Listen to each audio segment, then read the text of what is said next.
Buenas tardes, jóvenes. El día de hoy veremos la prisión preventiva, las medidas cautelares y básicamente el tema de la caución. Como tema introductorio, pues vamos a analizar lo que es el tiempo de la prisión preventiva. Vamos a analizar para que no pueda llegar a una caducidad, básicamente cuáles son los tipos de las medidas cautelares. Para ello vamos a analizar lo siguiente: ¿cuál es la finalidad de la prisión preventiva? En cuanto a la finalidad, debemos tener en cuenta que es básicamente cuando la persona procesada es que debe cumplir una orden de prisión preventiva, y esto es para garantizar que la presencia de ello, pues básicamente, y sobre todo que cumpla una pena. Ahora, ¿quién pide esto? Pues pide un fiscal, debidamente motivado a un juez, teniendo en cuenta que estos son en los delitos de acción pública. Ahora, teniendo en cuenta también que en el tema de la prisión preventiva, para poderla solicitar, pues nosotros debemos ver lo que es los elementos de convicción que sean necesarios, en donde a mí me esté acreditando la responsabilidad de la persona, del imputado básicamente, en donde pues yo pueda tener los indicios que a su vez se desprenda para que se pueda dar el tema de la imputabilidad, de tener una culpabilidad de ello. Y todo eso se debe fundamentar que en una audiencia de juicio. Ahora, básicamente también decimos, ¿cómo se aplica? ¿Cuándo yo puedo saber esto? La prisión preventiva se va a aplicar cuando las penas sean superior a 1 año.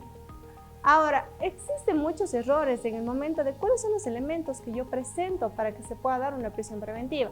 Tengamos en cuenta algo muy particular: el parte policial. El parte policial no le lleva a tener que sea un elemento de prueba, sino básicamente es algo informativo. Ahora, la fiscalía es quien, a su vez, es el encargado ¿de qué? De poder saber, obviamente, si la persona es culpable, si la persona es autora del delito, presentando los elementos. Ahora, el juez va a motivar eso, va a dar paso. ¿Qué debe tener eso? Por ejemplo, la relación de los hechos delictivos que lógicamente se encuentre, a su vez, dado a la persona imputada, se encuentre relacionado. Que la pena del delito sea superior a 1 año y que el delito obviamente sea de acción pública. Ahora, otro punto que nosotros tenemos es, como se había explicado anteriormente, autoría, complicidad. La justificación de las medidas, que la prisión preventiva sea la única forma que sea lo más importante para que la persona pueda comparecer.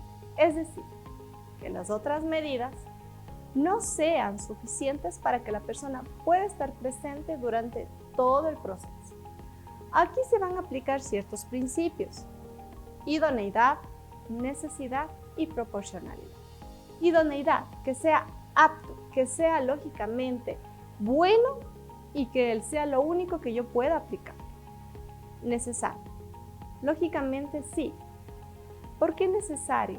Porque la persona no se va a huir, no se va a jugar, entonces es necesario, valga la redundancia, que se aplique.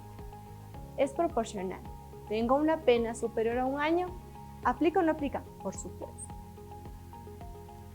Ahora, dentro de ello tenemos la revocatoria. Que yo tenga prisión preventiva no quiere decir que yo no pueda quitar. Sí puedo. ¿Cuándo puedo revocar? Cuando existen los elementos que motivaron para ello. Pero ¿qué pasa en ese instante? Que esto se desvaneciera. Es decir, ya no puedo sostener más por lo que yo estoy pidiendo. Además de ello decimos que la persona procesada fue sobreseída, ratificada su inocencia. Es decir, en una sentencia, pues yo tengo que la persona me da que es inocente. Se acaba, ¿no es cierto? Se revoca. Tengo una caducidad. ¿Qué pasa en el tema de la caducidad?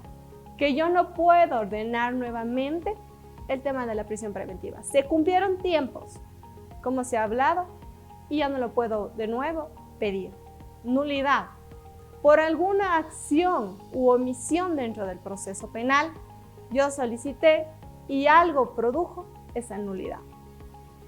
A más de ello decimos que se puede sustituir, sí.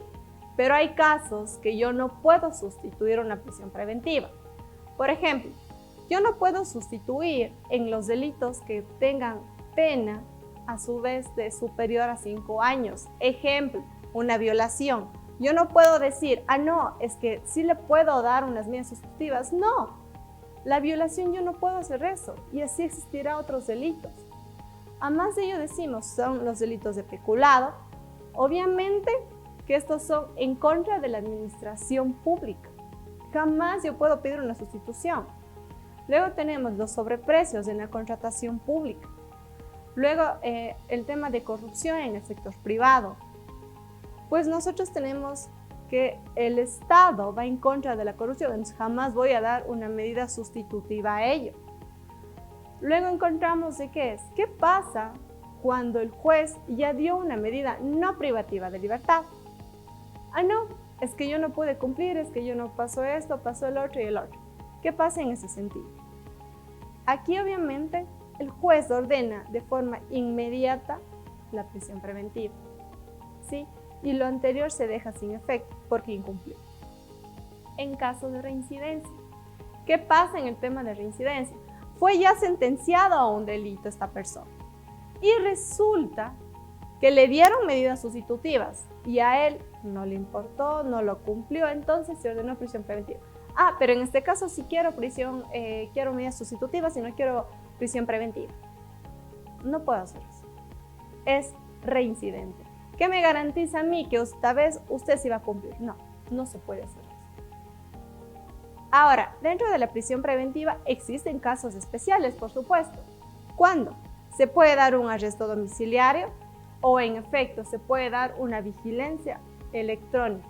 ¿A qué hacemos referencia con el tema de vigilancia electrónica? El tema del grillete. ¿Qué pasa cuando una mujer se encuentra embarazada? Se dice que hay personas que se embarazan a propósito para cometer delitos porque saben que tienen preferencia. El Estado les protege. Entonces, ¿qué pasa? La mujer embarazada da a luz y tiene 90 días posteriores al parto. Es decir, que puede estar en un lugar seguro. ¿Qué pasa si el niño nace con un tema de malformación? Pues básicamente aquí nosotros nos encontramos que se les da 90 días más y eso es lo máximo que se le puede dar de protección a la mujer. A los procesados que son mayores de 65 años de edad. En otro punto tenemos enfermedades catastróficas. ¿Cómo radica el tema de la enfermedad catastrófica? Cuando esta persona básicamente no puede valerse por sí sola. Necesita ayuda de alguien. Entonces, dentro de ello, pues básicamente yo tengo eso, ¿no es cierto? Es decir, pero no es que yo tengo enfermedad catastrófica y yo no puedo estar. No, necesita justificar. ¿Cómo lo va a justificar? Con un certificado médico. El certificado médico emitido por una entidad. Hablamos también de los miembros activos de la policía. Aquí se da bastante el tema, por ejemplo, de los motines. Cuando, por ejemplo, recién pasó en Turi y a nivel nacional, ¿no es cierto? Aquí, ¿qué pasó? Guardias penitenciarios, ellos cumplían el rol de ellos. Aquí tener seguridad en las cárceles. ¿Y qué pasa si en el momento uno de ellos disparó? Pero a su vez aquí, por beneficiarse, ¿no es cierto? Es decir, protegerse de alguna u otra forma, ¿sí? ¿Y qué pasa si la persona falleció?